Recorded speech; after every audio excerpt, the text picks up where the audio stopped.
নমস্কাৰ বন্ধুসকল, স্বাগতম জনালোঁ চিম্পলি আছামিজলৈ। মই অনিমেছে আকৌ এবাৰ আজি মই উপস্থিত আছোঁ এইটো মোৰ পিছফালে জাগৰণ আমবাৰী অঞ্চলত। ইয়াত এখন গ্ৰন্থ উন্মোচন হ'বলৈ গৈ আছে। সেই উন্মোচনৰ যিটো কাৰ্যসূচী তালৈ মই আহিছোঁ। একচুৱেলি এই যিখন গ্ৰন্থ উন্মোচন হ'ব, কবিতা পুথি উন্মোচন হ'ব, সেইখন মোৰ এজন আছাম ইঞ্জিনিয়াৰিং কলেজৰ জুনিয়ৰে লিখা হয়। গতিকে ব'লকচোন চাওঁ প্ৰগ্ৰেমটো। এনেকুৱা প্ৰগ্ৰেমত মই আগতে অহা নাই। এই প্ৰগ্ৰামটোত কেনেকৈ কি কাৰ্যসূচী হয় তাকে জানিবলৈ আহিছোঁ আৰু তাকো অলপ উৎসাহিত কৰিবলৈ আহিছোঁ। ব'লক চাওঁ এবাৰ গৈ এখন কবিতা পুথিৰ উন্মোচন।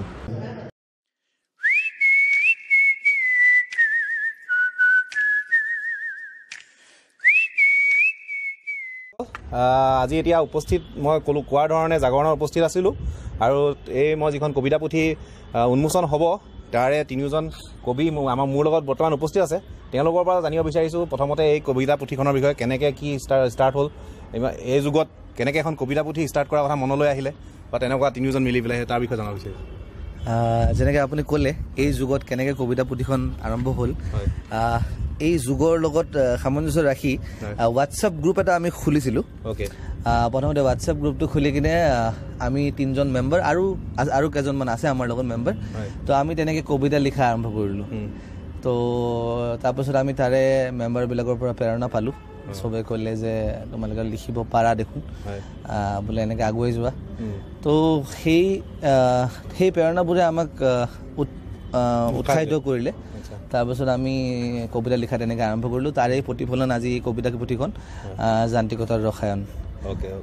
আৰু নীলোৎপল তোৰ পৰা সুধিব বিচাৰিম মই। একচুৱেলি এজন মই যে কৈছিলোঁ এতিয়া এনেধৰণে মোৰ আছাম ইঞ্জিনিয়াৰিং কলেজৰ জুনিয়ৰ হয় মোৰ। গতিকে ইঞ্জিনিয়াৰিং কলেজত পঢ়ি থাকোঁতে তোক তই কবিতা মানে লিখিছিলি নে কি? কলেজত থাকোঁতে নিলিখা নহয়, কবিতা তেতিয়াও লিখিছিলোঁ। কিন্তু তেতিয়া কবিতাবিলাক কেতিয়াও মানে মানুহৰ পৰা সমালোচনা এটা পোৱা নাছিলোঁ গঠনমূলক, যে কবিতা টাইপত হৈছে নে নাই, তাতে কি শুধৰণি আনিব লাগে তেনেকুৱা কি। কিন্তু গডৰেজ হোৱাৰ পিছত চামলদাই যেতিয়া গ্ৰুপটো খুলিলে, মই নাজানো গডৰেজত যে কোনোবাই লিখে, ইহঁতেও নাজানে যে মই লিখোঁ। তো তেনেকৈ আমাৰ চিনাকিটো হ'ল কবিতাৰ জৰিয়তে। এবাৰ যে কবিতা লিখোঁ আমি চবে, তো তাৰ মাজত মানদণ্ডটো আমি নিজৰ মাজতে এটা গঠনমূলক সমালোচনা কৰি পেলাই চাইছিলোঁ। তো তাৰ পিছত হঠাৎ এবাৰ আমাৰ মনত আহিল যে কবিতা কিতাপ এখন আমি উলিয়াব লাগে। তো সেইটো কথা মনত ৰাখি আমি চেষ্টা কৰি গ'লোঁ, কবিতাবিলাক লিখি গ'লোঁ। আমি নাজানো কবিতাবিলাকৰ কিমান কি মানদণ্ডটো উন্নত হৈছে নে হোৱা নাই, নে কিটো লেভেলত গৈ পাইছেগৈ। কিন্তু এয়া আমাৰ প্ৰথম প্ৰচেষ্টা। অসমীয়া সাহিত্যৰ প্ৰতি থকা আমাৰ এটা সদ্ভাৱৰ কাৰণে এইখিনি প্ৰচেষ্টা সম্ভৱ হ'ল বুলি ভাবোঁ। আৰু আমিনুৰ ৰহমান ছাৰে ডেফিনেটলি আমাক বহুতখিনি সহায় কৰিছে, যাৰ কাৰণে আজি আমি এইটো পৰিস্থিতিত পাইছোঁ, অন্ততঃ কিতাপখন আজি ৰিলিজ দিব ওলাইছোঁ। সেইটো কথা মেইনলি।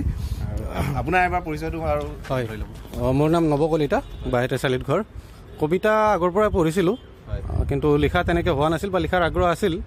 2011 আমাৰ এই একেলগে কাম কৰা সহকৰ্মী শচীন দাস, তেখেতে কবিতা লিখিছিল। তো তেখেতে কবিতা লিখোঁতে তেখেতৰ পৰাই অনুপ্ৰেৰণা পাই ময়ো কবিতা লিখা আৰম্ভ কৰিলোঁ। আৰু আমাৰ আগত শ্যামলদা আৰু নীলোৎপলে ক'লেই যে আমি এটা হোৱাটছআপ গ্ৰুপ খুলিলোঁ। তাতে আমাৰ আৰু কেইজনমান আছিলে সতীৰ্থ। তো গোটেইবিলাকে আমি লিখা ষ্টাৰ্ট কৰিলোঁ। ভাল হৈছে বেয়া হৈছে আমি লিখি এৰি দিওঁ। তাৰপিছত সমালোচনা হয় যে ভাল হৈছে, ঠিক আছে লিখা, এইটো এনেকৈ লিখিলে ভাল হ'ব। তাৰপিছত আমাৰ লিখা আগ্ৰহটো বাঢ়ি গ'ল। তো আমি এনেকৈ লিখি গৈ এদিন ধেমেলীয়া সুৰতে আমি ক'লোঁ যে কিতাপ এখনে উলিয়াই পেলাওঁ নেকি। তো সেই ধেমেলীয়া সুৰটোৱে আজি যান্ত্ৰিকতাৰ ৰসায়ন ৰূপ লৈছে আৰু যিটো আজি আমি উন্মোচন কৰিব গৈ আছোঁ। তো এনেকৈয়ে আৰম্ভ হৈছে আৰু আজি যান্ত্ৰিকতাৰ ৰসায়ন ৰূপত ইয়াত ওলাইছে। ধন্যবাদ। গতিকে মই বেছি দেৰি নকৰোঁ, আপোনালোকৰ প্ৰগ্ৰেমটো ষ্টাৰ্ট হ'বলৈ লৈছে। মই লাষ্টলি এটা কথা সুধিব বিচাৰিছোঁ। এই যুগত যুগ কি ক'ব লাগিব, ফেচবুক হোৱাটছএপ, সেই যুগত এখন কিতাপ উলিয়াই পেলাই ইমানখিনি ইনভেষ্ট কৰাৰ পিছত আমি এতিয়া ধৰ যিটো কোম্পানীত চাকৰি কৰোঁ সেইটো হিচাপত ইনভেষ্টৰ এগেইনষ্টত আমাৰ ৰিটাৰ্ণ হ'বনে নহয় সেইটো ভাবি পেলাই তহঁতি কৰিছনে নে ধৰ কিবা এই যুগত যে কিমানখিনি আগবাঢ়িব সেই বস্তুটো কেনেকৈ কি ভাবিছ?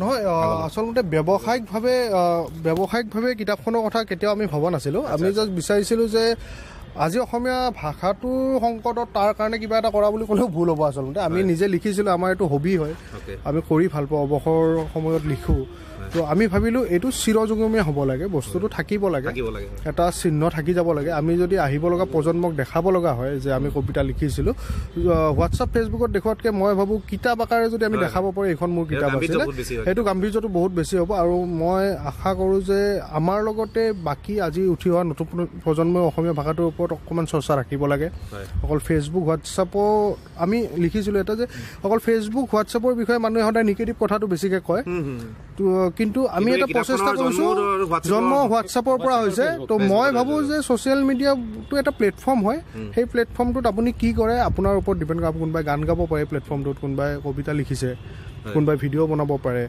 বা এই প্লেটফৰ্মটো সঠিক গঠনমূলকভাৱে ব্যৱহাৰ কৰিব পাৰিলে মানুহ জীৱনত ধনাত্মক দিশটো আগুৱাই নিবৰ কাৰণে সহায় হ'ব আৰু যদি এতিয়া এই কিতাপখনৰ পৰা ভাল মানে ৰেছপন্স পোৱা যায় তেতিয়া আগলৈ কিবা ভাবিছো নি তেনেকৈ হয় ডেফিনেটলি যদি মানুহে আঁকোৱালি লয় কিতাপখন আমি এইটো অনুপ্ৰেৰণা পাম আচলতে মানুহে আঁকোৱালি ল'লেহে আমাৰ উৎসাহটো পাম আৰু সেই উৎসাহিত হৈয়ে আমি ডেফিনেটলি আগলৈ যাম আমি ইয়াতে এয়া ৰখি যোৱা চিন নহয় আমি ইয়াৰ পিছত আকৌ উলিয়াম ৰাইজৰ সহায় লাগিব এতিয়া লাষ্টলি এই কিতাপখনৰ বিষয়ে মানে কেনেকৈ ক'ত পোৱা যাব বা মানুহে যদি কিনিব বিচাৰে কিতাপখন বৰ্তমান আমি নিজাকে প্ৰকাশ কৰিছোঁ তো কিতাপৰ ষ্টকটো আমাৰ লগতে আছে আমাৰ নাম্বাৰবিলাক দি দিয়া হ'ব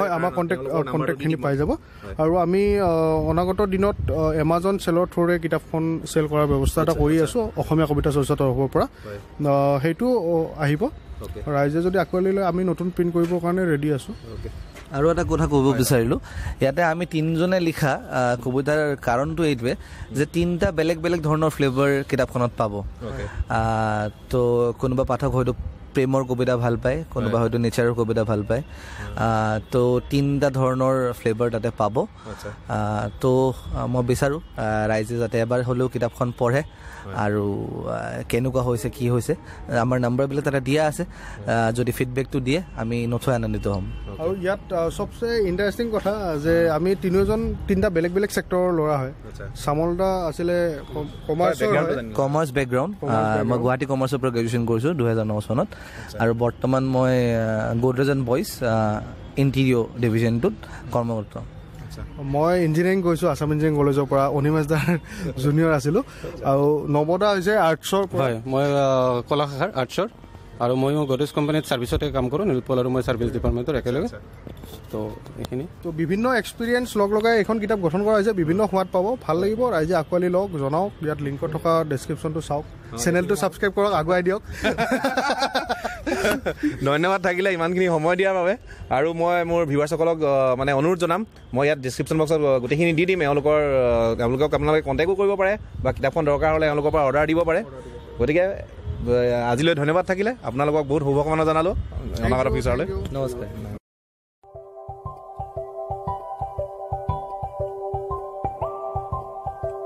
Esati osinaki kasioli huhuri ubhoti porisehi sikimi ki bijuli ho esati osina মিলি কাটিম সবে ধৰিছে বুলি ধৰি লওক আৰু কাকলিও ধৰা তুমিও ধৰা সবে দামজুম্বা ধৰক সবে মিলি থাকি দিয়ে দিয়ে অলপ ধৰিলে হ'ল ধৰিছে মানুহক ধৰি দিলেও বহুত বহুত শুভেচ্ছা জনাইছো বাকী আগুৱা আজি অনুষ্ঠানত তেখেতে এটা মুকুতা লগাই দিলে হয়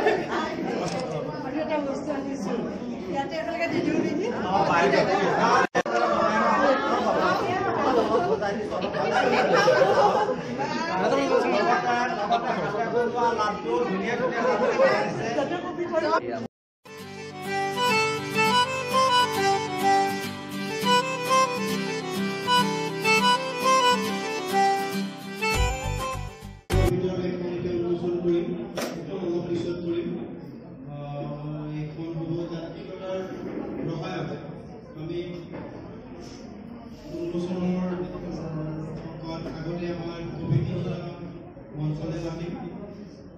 নীলোৎপল দেৱশৰ্মা শ্যামল দা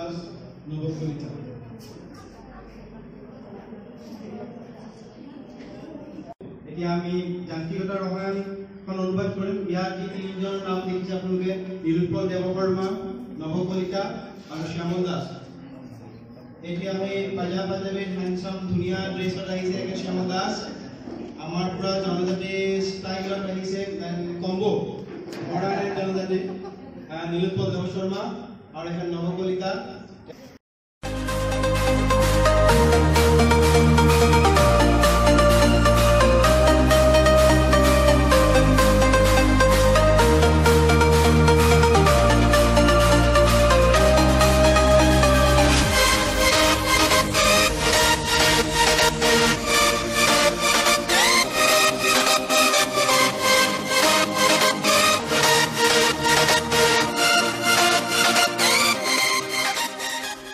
বন্ধুসকল এয়া আছিল এটা কবিতা পুথি উন্মোচনী অনুষ্ঠান ফাৰ্ষ্ট টাইমৰ কাৰণে এনেকুৱা অনুষ্ঠানত আহিলোঁ সঁচাকৈ বিৰাট ভাল লাগিলে আকৌ এনেকুৱা অনুষ্ঠান গম পালে আহিব লাগিব আমাৰ অসমীয়া ভাষাটো আগুৱাই নিয়াত এই কবিসকলে বহুতখিনি প্ৰচেষ্টা চলাই আছে গতিকে বহুত ভাল লাগিলে আহি পেলাই যদি আপোনালোকে চাই ভাল পাইছে যিসকল কবিতা অসমীয়া ভাষাৰ প্ৰতি ইণ্টাৰেষ্টেড কবিতা পঢ়াত ইণ্টাৰেষ্টেড আপোনালোকে ভিডিঅ'টো শ্বেয়াৰ কৰিব যিকেইজন নতুনকৈ আগবাঢ়ি আহিছে এই লাইনত কবি হিচাপে নিজৰ কবিতা পুথি উন্মোচন কৰি অসমীয়া ভাষাক আগুৱাই নিয়াত অৱদান যোগাইছে তেওঁলোকৰ হেল্প হ'ব শ্বেয়াৰ কৰিলে গতিকে আজিলৈ আহোঁ বেছি দীঘলীয়া নকৰোঁ যদি মোৰ ভিডিঅ'টো চাই ভাল পায় লাইক আৰু কমেণ্ট কৰিব আৰু চেনেলটো যদি নতুনকৈ আহিছে চেনেলটোত মোৰ চিম্পলি আছামিজ চেনেলটো ছাবস্ক্ৰাইব কৰিবলৈ নাপাহৰিব গতিকে আজিলৈ আহোঁ জয় আই অসম